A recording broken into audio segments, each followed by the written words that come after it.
Shalom, bonne fête chez vous. L'Église nous propose aujourd'hui de méditer l'Assomption de la Bienheureuse Vierge Marie au ciel. L'ensemble des lectures proposées aujourd'hui par l'Église nous amène à nous arrêter à quelques points parmi lesquels nous avons retenu trois essentiels. Les deux premiers points sont des possibilités. Et les trois derniers, c'est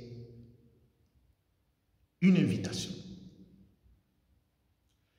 Les deux possibilités que nous retrouvons dans la vie de Marie, la première est que, en contemplant la vie de Marie, nous nous rendons compte qu'il est possible pour un être humain porter en soi Dieu.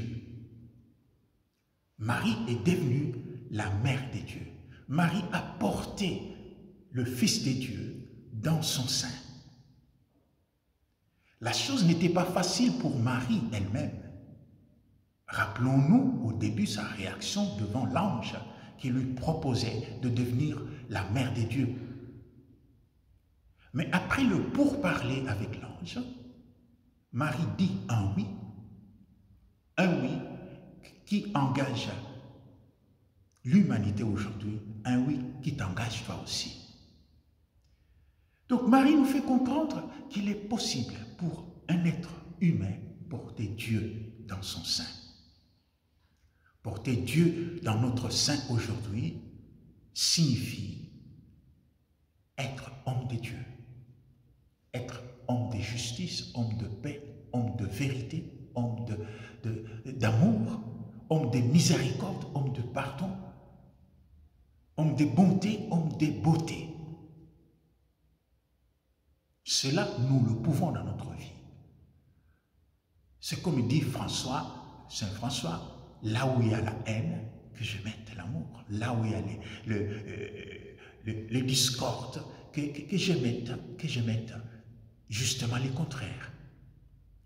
Donc, il est possible pour un homme de porter Dieu dans son sein, de porter Dieu dans sa vie, de refléter les valeurs de Dieu. Et lorsque nous reflétons ces valeurs de Dieu, il y a un chemin qui s'ouvre devant nous. C'est justement le chemin de la sainteté. Et aujourd'hui, Marie est acceptée dans la grandeur et la splendeur des cieux parce que justement, elle est sainte. La sainteté donc est possible pour chacun de nous si nous arrivons à habiter et à faire habiter en nous la parole de Dieu qui est devenue chair. Si la parole de Dieu devient chair dans notre vie, si la parole de Dieu détermine tout le reste de notre vie, alors nous avons le chemin ouvert vers la sainteté. Ça, ce sont les deux possibilités. Ça s'est passé dans la vie de Marie, mais ça peut se passer aujourd'hui dans ta vie, dans ma vie, dans la vie de chaque chrétien. Le troisième point, qui est aussi le dernier, c'est une invitation. Le texte biblique nous dit, Marie, juste après la visite de l'ange, laisse sa cité Nazareth pour descendre jusqu'à Aïn-Karem, à côté de Jérusalem, là où habitait sa cousine Élisabeth, pour partager avec elle le merveille que Dieu avait faite en elle. Donc, une fois que nous avons Dieu en nous, une fois que le chemin de la sainteté est ouvert devant nous, alors il nous reste une démarche à faire, c'est de partager cette joie avec les autres. Dieu, nous ne devons pas enfermer pour nous-mêmes. Notre foi ne doit pas être quelque chose de secret.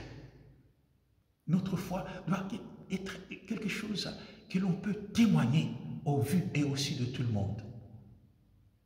Pourquoi nous arrive souvent il nous arrive-t-il d'avoir honte de prier? Hein?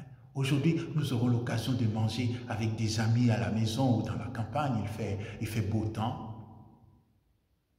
Et parfois, il nous est donné de prier.